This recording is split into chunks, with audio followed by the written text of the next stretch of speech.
I don't want to sound like a scorn lover, but you can't tell me you got rid of Michael Crabtree and you put Jordy Nelson in there and Jordy Nelson's better than Michael Crabtree. That's a lie. And I love Derek Carr. Derek Carr's not Aaron Rodgers. All right, so that's completely different. You can't tell me you bring in Doug Martin and they're a better football team. Now, I understand Gruden is wonderful in his TV gig. He did a lot of great things as a coach, but he only won 53% of his games. 10 years, Shay, $100 million. I'm hoping Mark Davis had some out. Crabtree was the glue to that offense because he gave them a backbone. He gave them toughness. Jordy Nelson's not going to give them that. Derek Carr's not going to give them that. So I don't know, in that defense that you coached, is it going to be that much better than it was a year ago? Yeah, you have Khalil Mack. Yeah. Now he's a above par player. Bruce Irvin. He's inconsistent. Yeah. But after that, now what? Who do you have? So this is supposed to be a week we go over the combine numbers, right? We look at defensive ends. I'm prepping for this, and all of a sudden, this rat bastard, Rod Woodson comes on the air and start blaming start throwing people under the bus. What do you make of that, Gavin? Well, I can't say it's done him any favours. I'm pretty sure his Twitter feed was literally full up of hate, tweets and as it should have been. You know when you're at a job, right? And all of a sudden one of your mates get fired, and all of a sudden he's like, "Oh, the boss sucked anyways. I'm too good for this. I could have done it better." It's never his fault. Like, he sounds like one of those guys. Like, he sucked at his job. He couldn't develop anybody.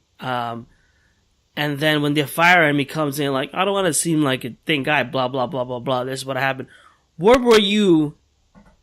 Why didn't you do anything to make your DB group better? You know what I mean? Yeah, well... That's funny. Bruce Irvin came out and said he was the first coach to leave the building after practice. It was hilarious. Yeah, well, that's not going to help the young rookies, is it? Yeah. Let's be honest. I mean, you need a guy who's going to do extra time, not the allotted time. You want them to go the extra mile for these guys. Personally, as a football player, he was very good. Hall of Famer, yeah. Yeah, as a coach, he sucks. There's no way to, there's no way to dress it up. He sucks. It's as simple as that. I mean, as a football player, a lot of respect for him. As a coach and a person right now, not a lot. You can't come out and say the things he's said about the players and not expect a backlash.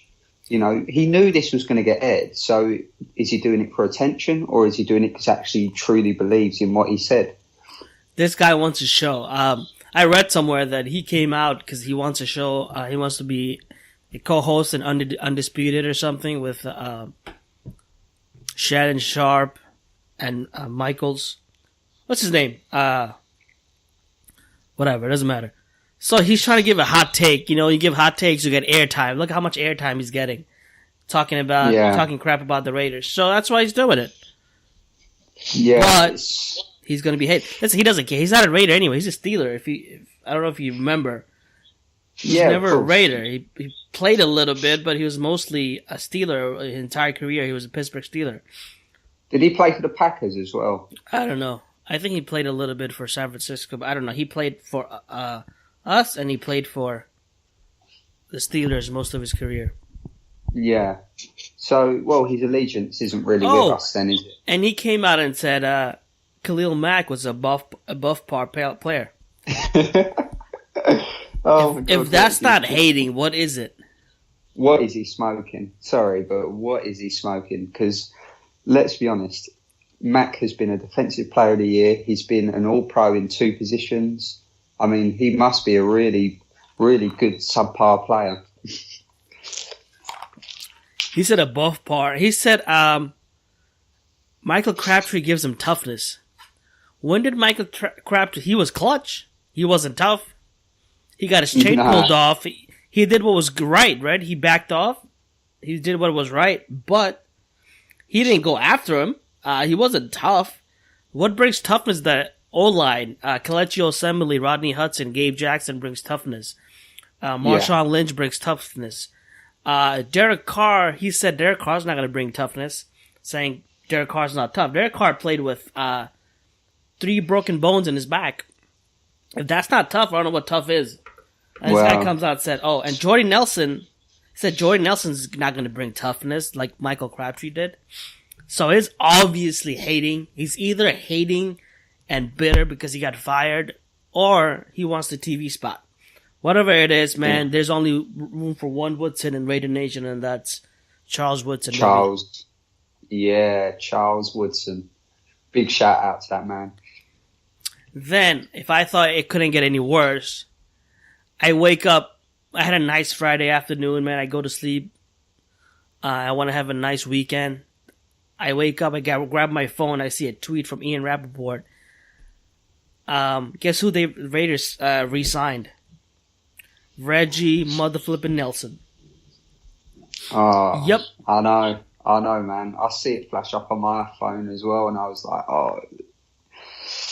I can't suffer another year of him. No, at safety. I'm sorry, I just can't do it. I was really pissed in the beginning, then I calmed down. All right, took a step back. There's no guarantee he's making the cut.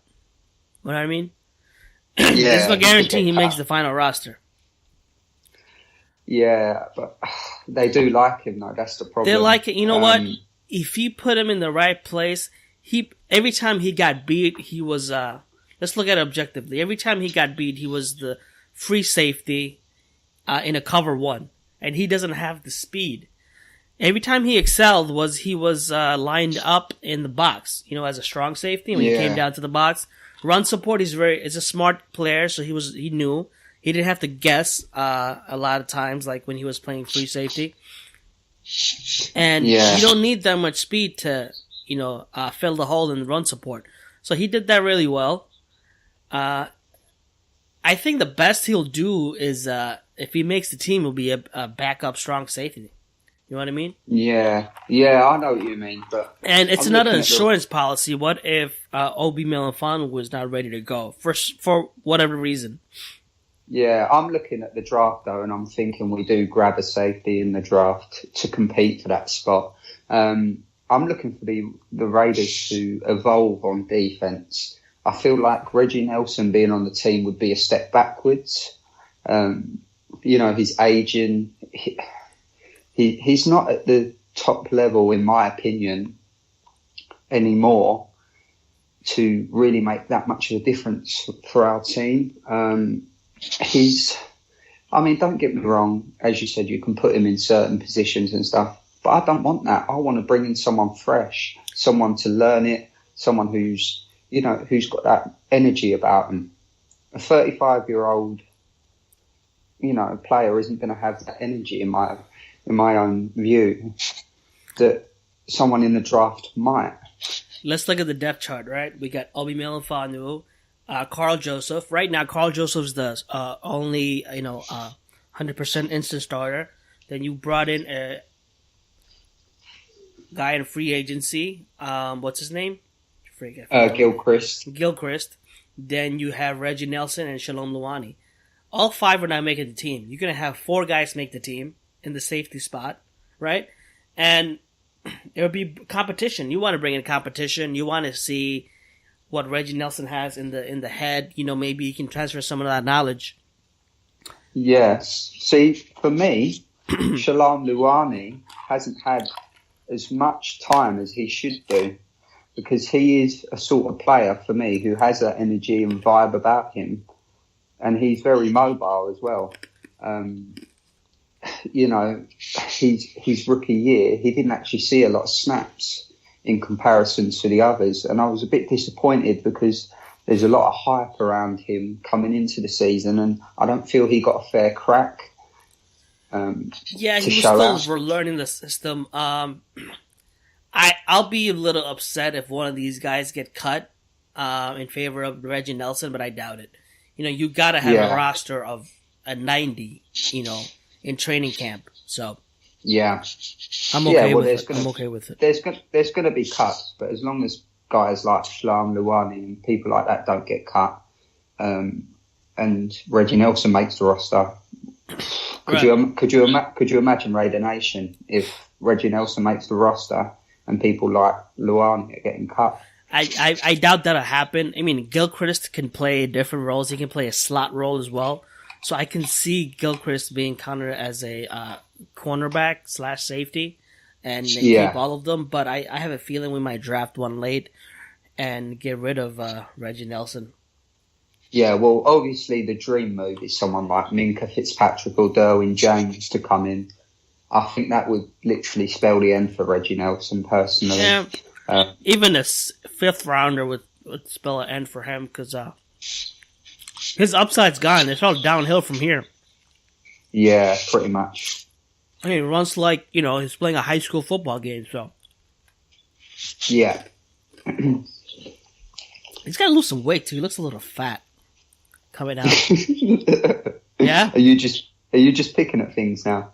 No, he didn't, because he can't run.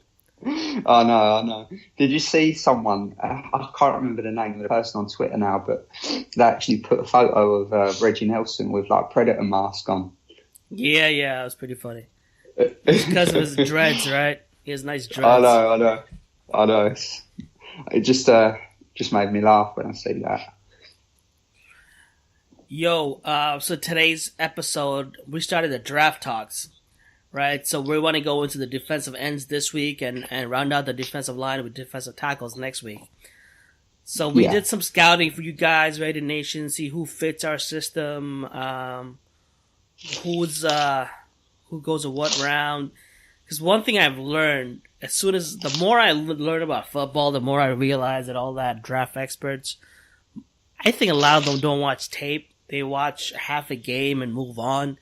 Because they've been wrong so many times, and I'm looking at the player like I've watched him in college. This is not who he is, even though your draft reports say what it is. You know what I mean? Yeah. Like Yannick Ngakoue, when he came out in 2014 or 15, I forget. I really liked him. I saw him someone who can rush off the edge. A Von Miller light type, but he went with like third round, and now he's a Pro Bowler. So like, are you just looking at players from top schools? Because Yannick was from Maryland. Like things like that, like especially Kuiper, man. I don't know how this guy.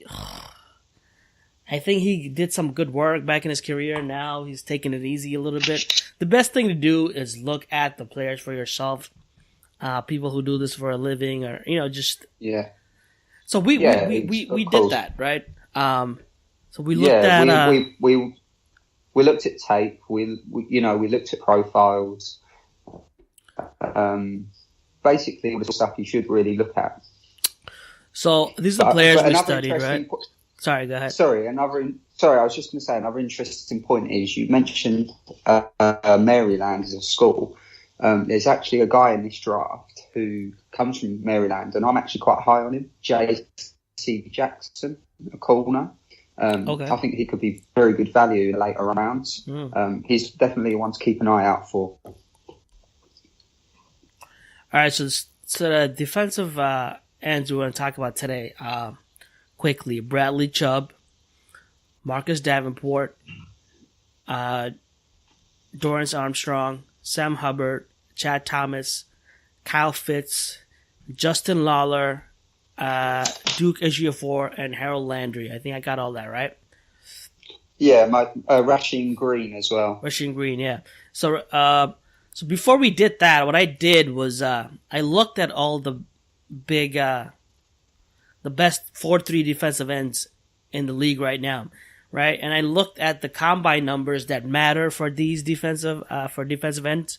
Good height, weight, arm length. Their power index, which something, a lot of